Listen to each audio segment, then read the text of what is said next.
¿En qué habíamos quedado que es la burbuja? En un tema psicológico, nada ideológico, ¿verdad? Entonces, si seguimos utilizando conceptos como ultraderecha, extrema derecha, derecha radical, etcétera, etcétera, etcétera, le estaremos dando una validez política a un movimiento que no la tiene. No se trata de cuestiones políticas. Cualquier persona que hable de las políticas de ultraderecha no sabe de lo que está hablando y está perpetuando un problema. Será difícil, pero molaría bastante crear escuela con esto y conseguir que la extrema derecha sirva verdaderamente para algo, que es ponernos en forma. Dado que yo soy víctima de estas inercias que llevo escuchando toda mi vida, de hecho el subtítulo de mi libro lleva ese nombre, comentaba que cada vez que dijese derecha me iba a marcar 20 burpees. Pues bueno, en mi último vídeo, auténtico reducto y baluarte de extremismo, ¿no? De extrema derecha, de nazis, etcétera, donde dice que esto es un reducto de la extrema derecha. ¿No fueron pocos?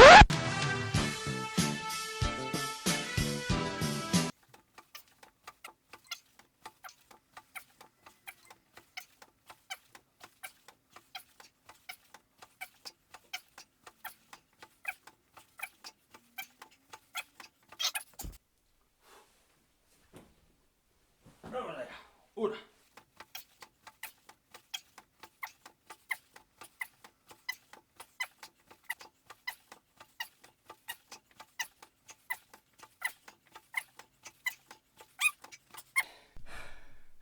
Bueno, como ya sabéis, este vídeo está dividido en dos. Esta sería la segunda mitad. En la primera dejaba un poco planteado la cuestión de la misoginia y el machismo dentro de la burbuja y su correlación con determinados discursos que están calando muy fuertemente entre los chavales más jóvenes de la actual generación. Pero antes de desarrollar este punto, que aquí sí que me meteré hasta el fondo del asunto, quisiera matizar una cosilla que pasó en el primer vídeo. Yo soy una persona normal, del montón, quiero creer, y bueno, pues como tal me equivoco, cometo errores, en ocasiones pues no soy consciente de que estoy equivocándome, estoy bastante autoconvencido de que lo que estoy haciendo es como tengo que hacerlo y es lo correcto, que es, bueno, a todos nos pasa. Si las personas no obrásemos así, pues ninguno se equivocaría jamás, ¿no? Solo los más estúpidos, claro. Pero leyendo los comentarios me encontré con una crítica de alguien que seguramente sea seguidor de Roma Gallardo, pero me da igual, tiene razón, la verdad es la verdad, la diga Agamenón o su porquero. Y es este comentario que os comparto aquí. Los seguidores de Roma Gallardo tienen las neuronas justas, típico lenguaje nazi de reducir a todo un colectivo a un común denominador. Es que es tal que así. A ver, yo podría ponerme aquí cabezón y tirar de demagogo y decir que, bueno, ¿y qué hace Roma Gallardo entonces con las feministas, no? Pero es que entonces este canal ya sería inútil, sería uno más de tantos que polarizan las posiciones. Y aquí de lo que se trata es de reflexionar. Y yo en ese vídeo pues pequé de otra cosa, pero de reflexionar precisamente no. Y menos aún cuando precisamente yo, una parte de mi tiempo, de mis capacidades, etcétera, quiero dedicarlas a intentar sacar a chavalillos de ahí. Evidentemente voy a fracasar en el 95% de las ocasiones, porque no hay peor ciego que el que no quiere ver, y yo eso lo sé perfectamente bien. Pero yo creo que sí hay gente que igual está en sus inicios, sintiéndose seducidos por todo este discurso, y a eso sí que puedo llegar. Y no lo voy a conseguir adoptando este tipo de actitudes, así que lo siento. Bueno, en la entrevista con Jordi, que duró aproximadamente, insisto, unas 9 horas y media, más incluso, salió, por supuesto, a relucir el tema de la mujer dentro de la burbuja en la que yo había estado, ¿no? Hablamos perfectamente una hora o incluso más de estas temáticas y, como pudisteis comprobar, no salió ni un minuto en la entrevista que se emitió por televisión. Esto se debió a que esa parte de la conversación que mantuvimos salió bastante mal debido a mi incomodidad al yo darme cuenta de que todo lo que estaba diciendo no era exclusivo de la burbuja. O sea, yo para mis adentros pensaba, joder, pero es que esto que estoy narrando pasa todos los días fuera de este mundo. Lo importante aquí es cómo se enfrenta la mente a la cuestión del machismo. No ya siquiera del feminismo, sino del machismo. Esto es lo verdaderamente importante. Es muy parecido, por no decir que es prácticamente el mismo fenómeno, a lo que ocurre con la cuestión del marxismo dentro de la burbuja donde yo me encontraba. Como ya he explicado, se cogía una versión, es que ni siquiera versión, se cogía una idea del marxismo que no se correspondía en absoluto con la realidad, porque, insisto, prácticamente ninguno, yo me atrevería a decir que ni siquiera Hitler se ha leído El Capital, la obra de Marx, en base a un conocimiento muy sesgado, donde solo se aceptaban aquellos textos descontextualizados que cuadraban con los propios prejuicios, se generaba, insisto, una idea que nada tenía que ver con la original y se combatía esa idea. Que, por cierto, el día que me dé la vida, del mismo modo que quiero hablar de todos estos libros que a mí me ayudaron a salir de la burbuja, incluso los que me mantuvieron dentro de ella, el que me rompió el cerebelo, el cerebro y todas las regiones internas de mi cabeza con la cuestión del machismo y del feminismo fue este.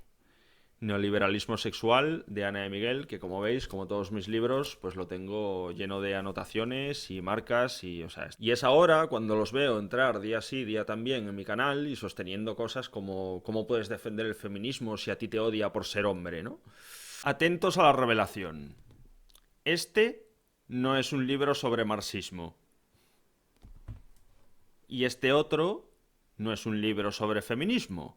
Si tenemos una solución ante un problema, no es lo mismo que nosotros hagamos una crítica a esta solución, porque puede tener defectos, por supuesto que sí, a que nosotros neguemos no solo la solución, sino la existencia de ese problema. Precisamente es cuando se desconoce mismamente la existencia de que hay un problema, somos ciegos ante él, cuando al ver que hay tantos esfuerzos por solucionarlo, que se hacen campañas, que se aplican leyes, etcétera, etcétera, cuando dentro de nuestra mente, si estamos mutilados de esa capacidad de comprender, de reflexionar, etcétera, se activa la cuestión de los lobbies, de los poderes ocultos, porque básicamente es la única forma que nuestra cabeza encuentra para que comprendamos la realidad que nos rodea. Equiparar, ¿no? A la hora de, por ejemplo, la contratación, que sea 50% mujeres, 50% hombres, creo que precisamente se está haciendo un flaco favor a la mujer porque se está diciendo de otro modo que la mujer necesita estas políticas para poder llegar a donde ella quiere. Unos, los maltratados por las sociedades, las víctimas del sistema, deben ser tratados con favoritismo y entre algodones. ¡Ay, qué le pasa a mi niño! ¿Qué le pasa a mi niño guapo? Otros, los privilegiados, los que ostentan puestos más altos dentro de la jerarquía social, pueden ser perfectamente discriminados y despreciados en nombre de la justicia social. Pues no, tío, no lo voy a hacer. Me parece bastante flipante que no te des cuenta del machismo que encierra, que te interese mi opinión sobre, en este caso, el tema de las cuotas, y no tengas narices de cogerte un libro de una autora feminista y leerte lo que tienen que decir sobre ello, porque te aseguro que llevan más de 100 años explicándonos a nosotros este tipo de cuestiones. Y te coges un libro como este, como este, como este, como este, como este, etc, etc, etc, y del mismo modo que lo hice yo, te informas, aprendes por ti mismo, reflexionas, razonas y luego te posicionas, no antes. Como dije 4 minutos atrás, lo importante aquí es cómo se enfrenta la mente a la cuestión del machismo. No ya siquiera del feminismo, sino del machismo. Esto es lo verdaderamente importante. Que si dan charlas sobre género o feminismo, cualquier tipo de ideología de este tipo supremacista en España, recordemos que superponen los derechos y libertades de las mujeres por encima de la de los hombres. Que si el tema de las cuotas, que si el tema de que el feminismo es una ideología supremacista, los micromachismos, el tema de la pornografía versus la prostitución, que si la violencia de género, o todo es mentira, o todo es una exageración. Y dependiendo de lo más cerca que esté alguien de la realidad, o lo más lejos que esté alguien de la realidad, las explicaciones que sus cabecitas ofrecerán para entender la situación irán desde chiringuitos, los famosos chiringuitos, los lobbies, pasando pues por el marxismo cultural, una agenda judía. Al final, esto de sacar trozos de un vídeo y, bueno, rodearlo yo de un contexto nuevo, no deja de ser una manipulación, así que os animo a ver por vosotros mismos este tipo de contenidos, este tipo de mensajes.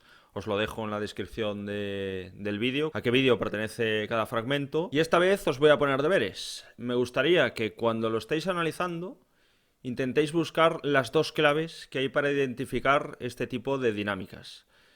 Estáis viendo vídeos sobre terraplanismo, sobre neonazis, sobre negación del machismo, sobre la pandemia, etcétera, etcétera, etcétera.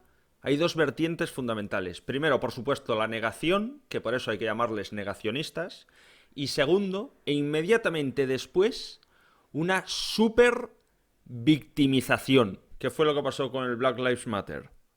Que por cierto, de este tema da para otro vídeo porque es, vamos, exactamente lo mismo de lo que estamos hablando aquí. A estas alturas del vídeo tendría narices. Pero de lo que estamos hablando aquí es de cómo funciona esto de aquí dentro, no de ideas, ni política, ni sociedad, etc. Cualquier nazi que se precie tiene unos 25 máster y 84 doctorados en la cuestión de la victimización, agravada además en el punto de que, claro, nuestra forma de entender el mundo nos incapacitaba en el punto ya de partida para comprender la mayor parte de las cuestiones de nuestra realidad, que si conspiración judía, que si agendas, que si los famosos lobbies, protocolos de los sabios de Sion, los Illuminati, Club Bilderberg, Rothschild, Rockefeller. Con Roma Gallardo, un tío blanco hetero, etc., confluíamos al 100%. El feminismo lo único que busca es discriminar a los hombres por el hecho de serlo. El antirracismo buscaría discriminar a los blancos, pues por lo mismo, por ser blancos. Y de paso, pues erradicar todo vestigio de identidad europea, blanca y occidental.